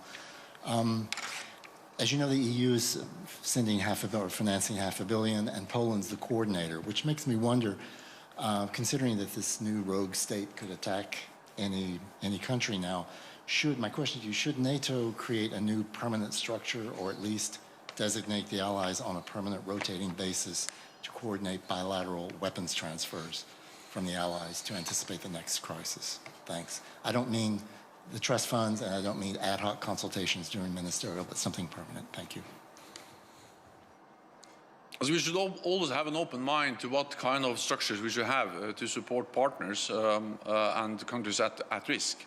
At the same time, I think we need a pragmatic approach. And what we have seen over the last years, for instance, in Ukraine, is that NATO provided some types of support. We had an office in Kyiv. We were focused on modernizing the defense and security institutions, command and control, logistics, cyber, and also we helped them with some naval capabilities. So NATO as an institution provided important help to Ukraine over many years, and we still do. But then on top of that, individual allies provided more of the lethal aid, more of the military training. And again, I don't think actually it is so important exactly how we organize this, as long as the country in need receives the support and help they need. And over the years since 2014, there are many, many thousands of Ukrainian troops, forces, which are trained at the top level by NATO trainers, special operation forces. And they have advanced equipment, and they know how to use it. We help them with cyber defense, with command and control communications. So it is this combination of something we do as an alliance with the NATO structures, something we do consulting each other, but it's provided bilaterally from NATO allied countries. And it has been especially the United States, the United Kingdom, and Canada, who has provided most of the equipment and most of all the training. And then Turkey has provided some key capabilities, including drones, and also some of the Baltic states have provided some military support before the invasion. Then after invasion, we have seen many more allies stepping up. So I don't know whether I really answer your question, but we should be pragmatic regarding exactly how we organize this, as long as NATO and NATO allies are able to provide support to allies, to partners in need. Thank you very much. This concludes this press conference. Thank you.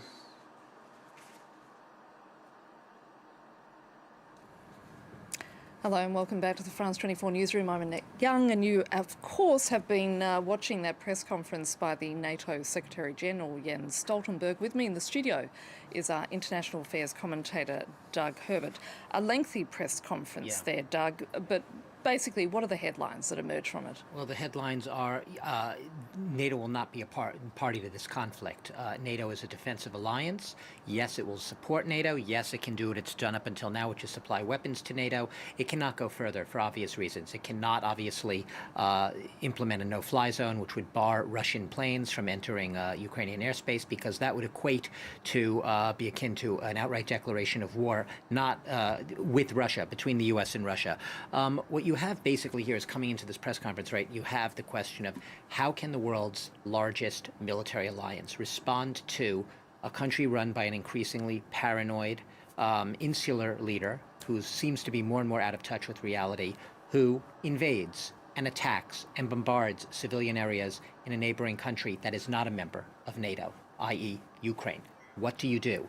Like I just said, you cannot, and the U.S., which is by far the largest member of NATO, has ruled out sending boots to the ground, sending soldiers to the zone. Europe's not going to do it either if the U.S. is not going to do it. NATO cannot, has none of those options. So what we've really seen in this press conference are a lot of tough words from the Secretary General, Jens Stoltenberg, basically saying this is Putin's war. This is a war he has chosen. This is a war he has planned and is waging against a peaceful country. He says NATO is a defensive alliance, not party to the conflict. But at the same time, we are hearing those very strict limits on what effectively NATO should do. And you have people on all sides saying, what can NATO effectively do? Other people asking, should NATO even respond to this sort of thing? It's beyond their bounds. It raises ethical questions, questions of humanity and morality, obviously, but it also raises the very hard military questions. Because at the end of the day right now, yes, NATO is a military alliance, but as we just heard, is a defensive alliance.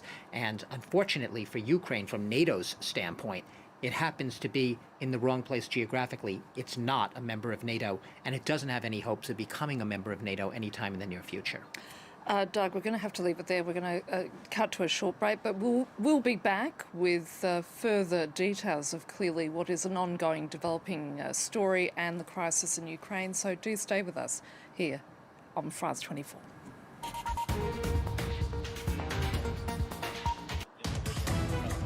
Breaking news on France 24 and France24.com.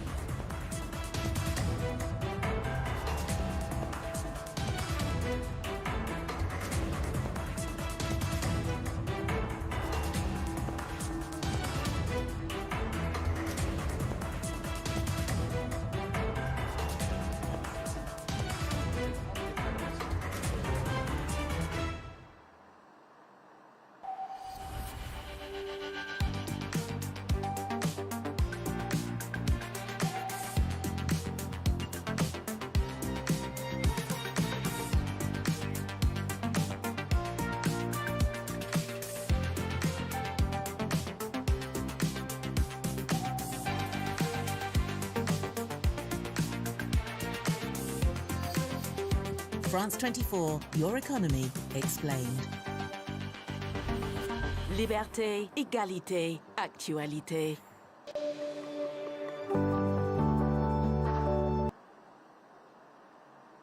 Aid is urgently needed.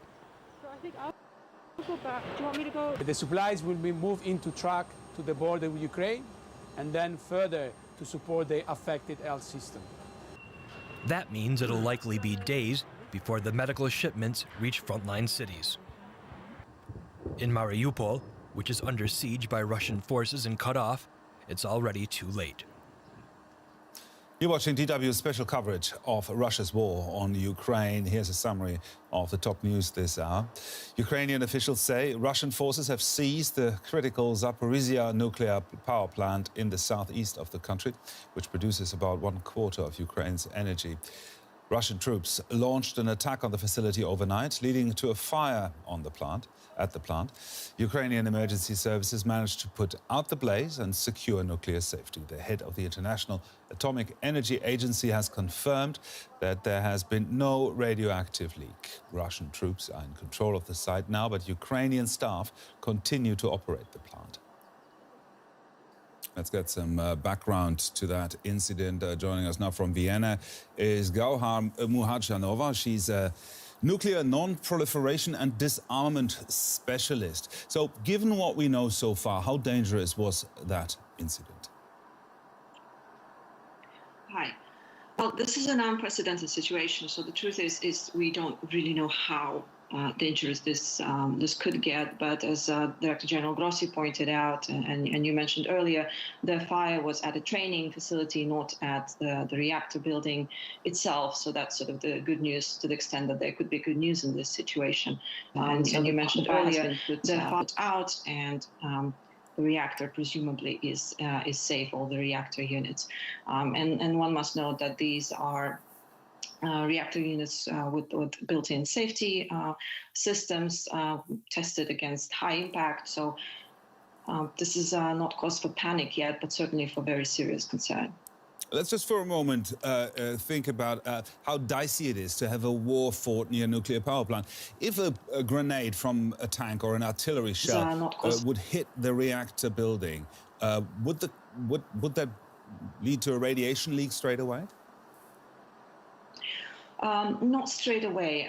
The reactor core is protected, and the newer generation power plants and cores are tested for safety to withstand very high impact crashes up to sort of an airplane crashing into the reactor building. That said, there are other dangers if there's fire on site, if the safety system fail, and especially if the electricity supply and the backup supply is cut off, then we have the situation where there is no way to cool the reactor core, even if it's shut down, if the operation stopped, and then we're looking at the risks of reactor meltdown. But it won't be caused by just one grenade being thrown at the reactor building. So, strategically, can Putin now switch off the lights in large parts of Ukraine, and could that have been the strategic aim of this attack? I cannot tell if that was really the strategic aim, or if that sort of happened in the fog of war, general fighting, and the reactor site is hit. But yes, Ukraine's electricity supply depends on nuclear power plants. About 50% of the electricity in Ukraine is generated by nuclear power plants. And so we have Zaporizhzhia right now, only one reactor unit is operational at only about 60-70% capacity, according to what the Ukrainian regulator reported. I hear that other power plants are being shut down preemptively, so that could have serious implications for the power supply for civilian facilities in Ukraine. Is there a safety protocol in place for nuclear plants in conflict zones? I mean, what happens if a war breaks out around nuclear power plants in general? Well, again, this is unprecedented. There's nothing we can refer to in terms of former practice. There's no treaty obliging states not to attack nuclear infrastructure, but there have been general conference resolutions at the International Atomic Energy Agency highlighting the need not to attack nuclear installations. So certainly it's part of the sort of international norm not to target operational nuclear facilities, but we don't have any specific treaty regulating that. That said, the International Atomic Energy Agency operates an incident and emergency center, and right now it went into sort of round-the-clock operation to provide assistance to Ukraine. Nuclear non-proliferation expert Gauhar Muhadjanova in Vienna. Thank you very much for joining us here on DW News. Thank you. Refugees fleeing the war in Ukraine are now arriving in Germany every day. They're traveling however they can with special buses and trains, bringing people from border areas to cities including Berlin. Authorities in the capital say more than 6,000 refugees have arrived at Berlin's main train station on Thursday alone. Our reporter Loveday Wright was there and sent us this report. A journey people never thought they'd have to make. Thousands of refugees are arriving at Berlin's main train station. Among them, women, children, grandparents, and many international students. All of them fleeing the war in Ukraine, exhausted after days on the move. I met so many people who helped me, with open hearts and so much love. And I hope this love will help, that we will manage this. My husband stayed in Kyiv, my family, my mother. I'm so worried about them. Sorry, I can't talk anymore.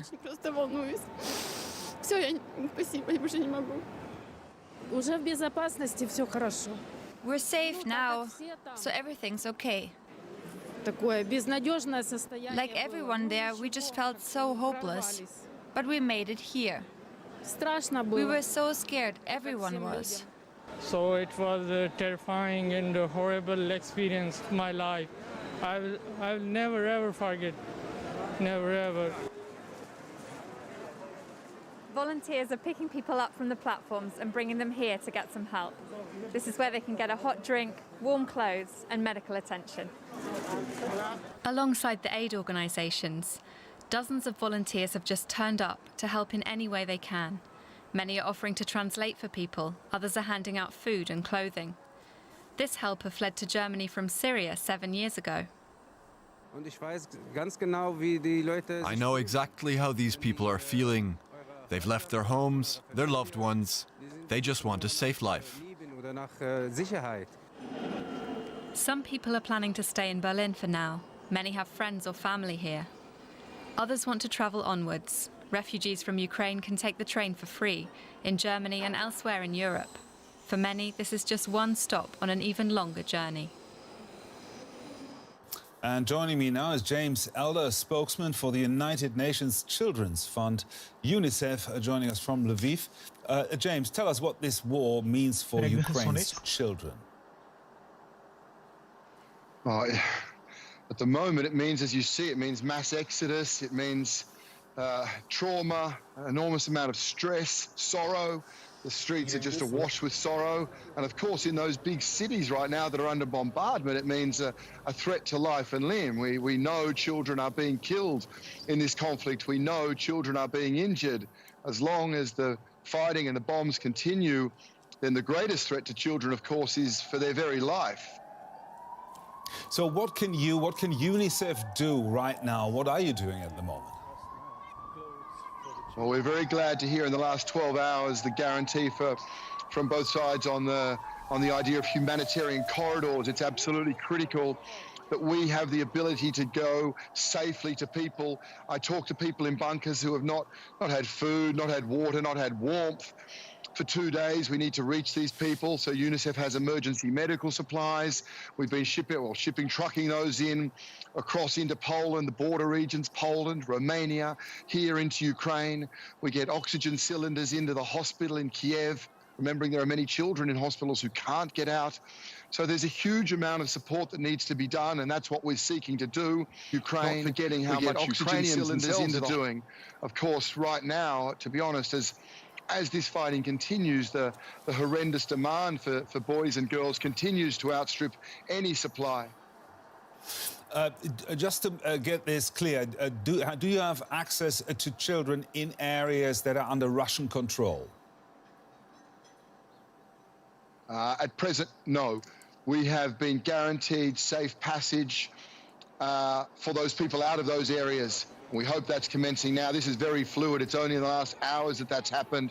We need that to absolutely to ensure safe, dignified passage for those people. At the same time, safety for humanitarian workers, and then UNICEF too will go between those conflict lines.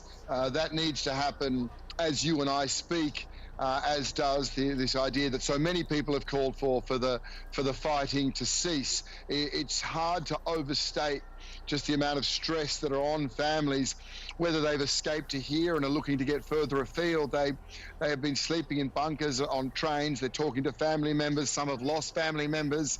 I spoke to a young girl earlier today whose mother and father are both dead, and we're trying to get her out from Kyiv to here. It's a conflict zone and it's very fluid, but humanitarian access, as you say, is first and foremost to reach these children who are in those darkest places right now. How can children begin to process the hell of war? It's traumatizing enough for adults, but how do children deal with this? The children I see and their mothers tell me so many different ways. Some say that their babies sleep more. Some children cry more. Some in those moments of complete panic where their parents who've been so steely and resolved can do it no more. You know, I've had a little 7-year-old girl say, "Mum, it's okay, I'm here. But other children complain because they're in bunkers with rats. It's very difficult. UNICEF knows from conflicts around the world, trauma, the longer it lasts, the longer conflict lasts, it scars them, it makes their learning more difficult.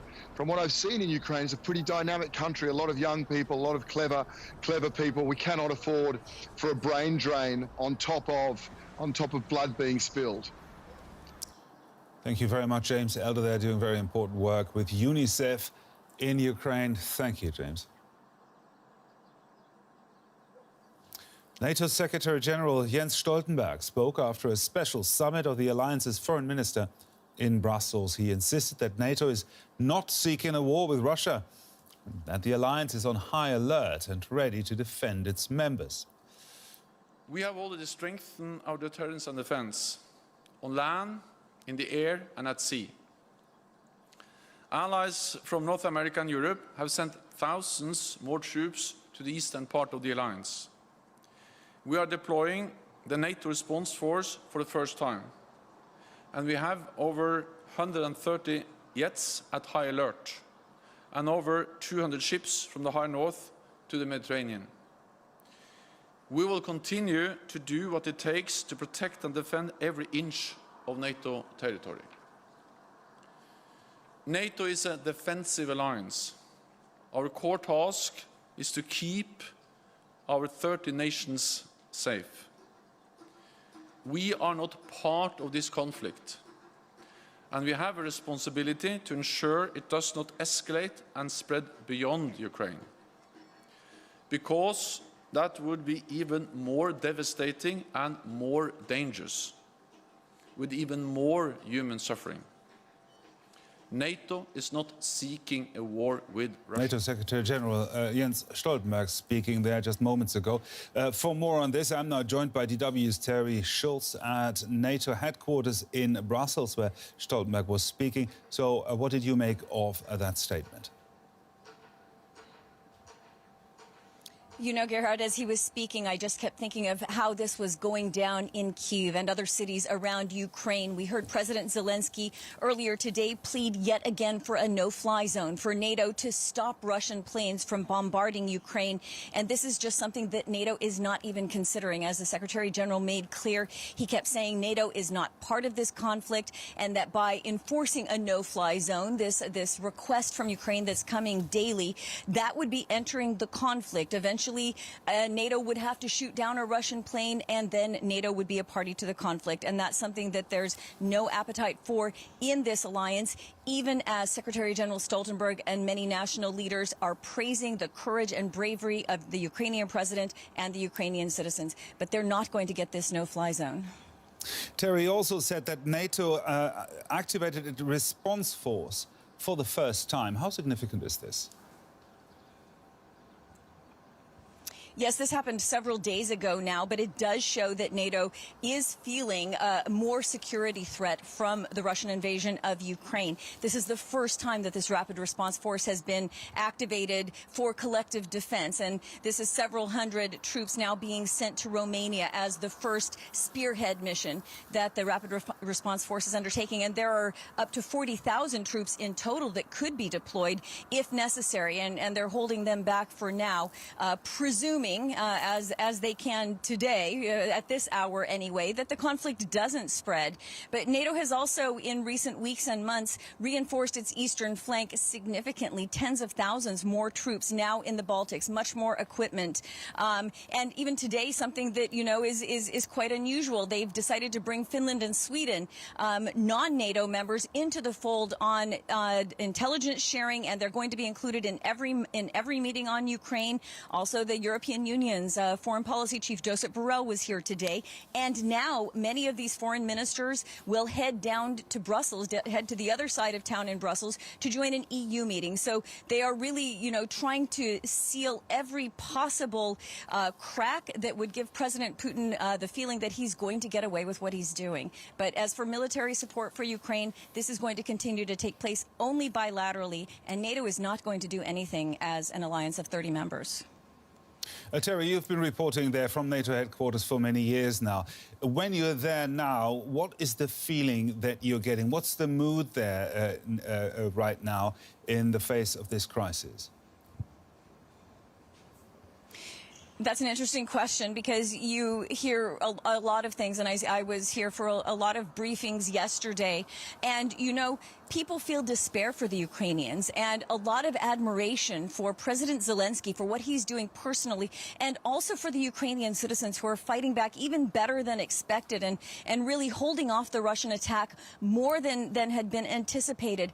At the same time, they return to the red lines that NATO has, and that is that they will not enter the conflict. They are here to defend allied territory. That's 30 countries. That's these countries along the borders with Russia, with Ukraine, with Belarus, and NATO does not want to move further. It will be up to individual governments like the United States, like Poland, like the UK, to provide bilateral support to Ukraine. That just isn't coming out of NATO headquarters as desperately as fellow leaders here feel for the Ukrainians on the ground. DW's Terry Schultz there reporting live from NATO headquarters. Thank you very much, Terry. Meanwhile, the Russian government has introduced drastic new measures to clamp down on dissent as opposition to the war is growing among Russians. On Friday morning, Parliament passed legislation banning the spread of information critical of Russia's war or military. Violations could carry up to 15 years in prison. Free speech advocates are warning that this will dramatically increase censorship. Also, the country's media watchdog has restricted access to DW, the BBC and other international media websites. Earlier this week, the popular Echo Moscow radio station and the independent Dozhd TV were also shut down. Now let's bring in DW Russia correspondent Emily Sherwin on this, normally based in Moscow. But since the Kremlin shut down our bureau there and revoked accreditation for all our colleagues and journalists there, you're working from Berlin. It's good to have you in the studio for a change.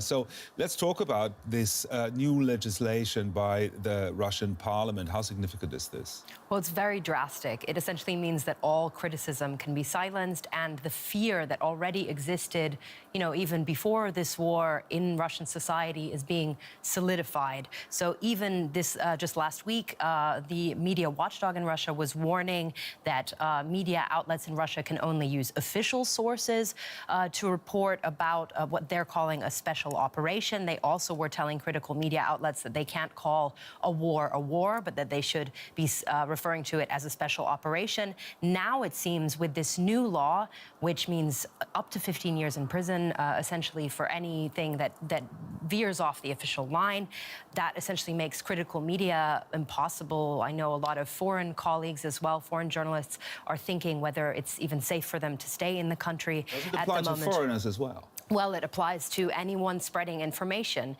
Foreigners included, and also social media posts could be included. So essentially anyone posting about the war, criticizing the war, spreading any information about the war online at all, on Facebook, on Instagram, and so on, could face, you know, quite a drastic punishment. And we've seen that before as well, that these laws can be applied to social media as well.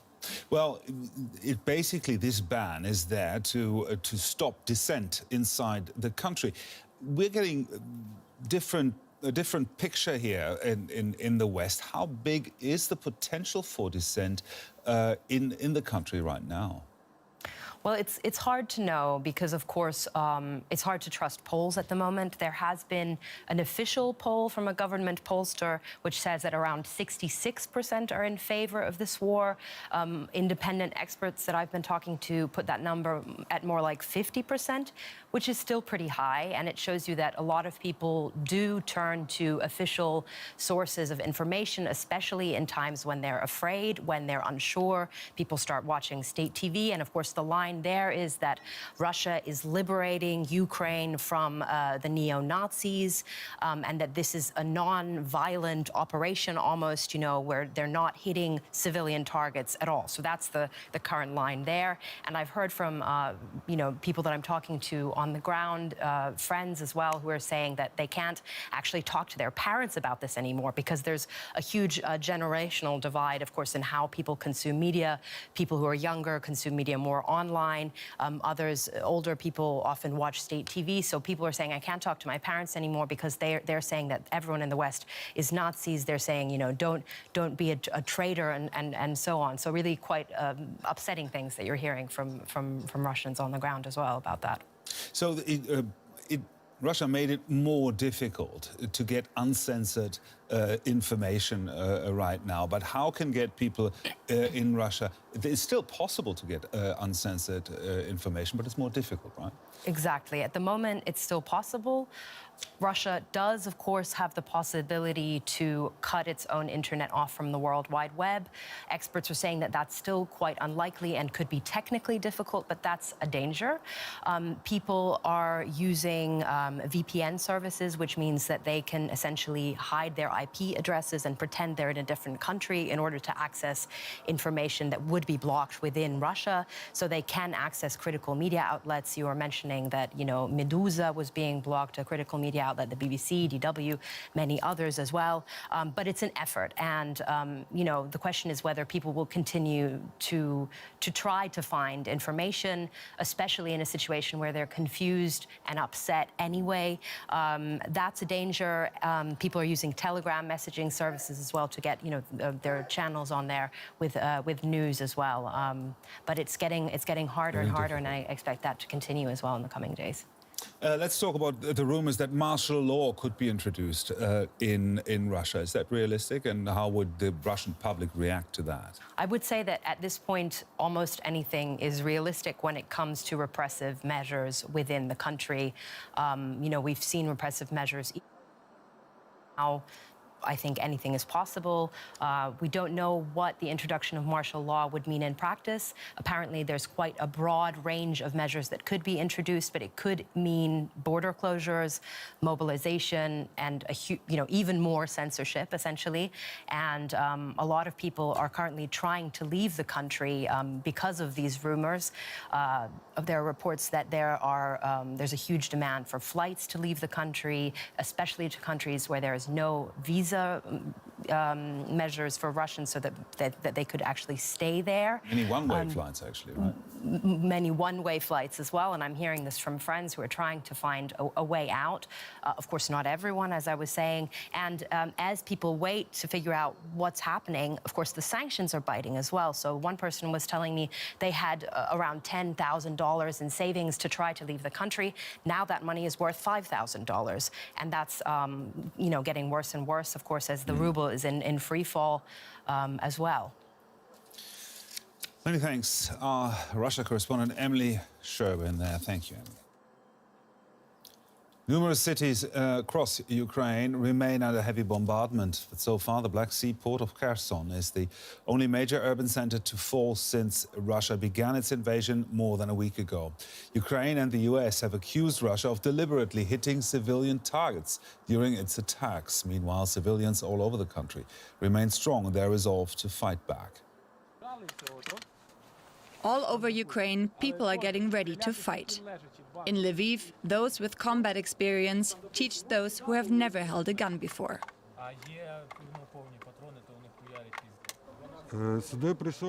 I came here to get some understanding of what to do, how to defend myself, and how to survive if the enemy comes. And while it's still calm in Lviv, devastation elsewhere could give an indication of what could come. This is what the outskirts of Kyiv look like. With Russian forces advancing in the east and south, President Vladimir Putin claimed that his so-called special military operation is going to plan. Russian soldiers and officers are acting bravely, like true heroes. Our troops fight with persistence and full understanding that their cause is right. In the south, Russian troops and their tanks have taken control of the key Black Sea port of Kherson. They are also pressuring the port city of Mariupol. There's no water or electricity in the depths of winter. To the east, Ukraine's second largest city, Kyiv, is still standing despite Russia's advances. But heavy bombardment has left buildings in ruins and dozens of civilians dead. If we fall, God forbid, next will be Latvia, Lithuania, Estonia, Georgia, Moldova, Poland, and then they will go to the Berlin Wall.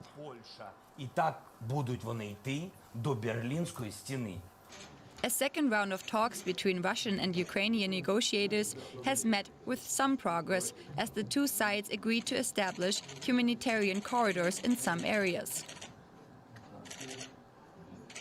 For those residents who have not or could not yet escape, any such corridors could provide some desperately needed respite. You're watching DW News. Here's a brief summary of the latest developments in the war in Ukraine. Russian forces have seized the Zaporizhia nuclear power plant, which provides a quarter of Ukraine's electrical energy. Russian troops attacked the facility overnight, leading to a fire at a training facility that has since been extinguished. The head of the International Atomic Energy Agency says no radiation leak was detected.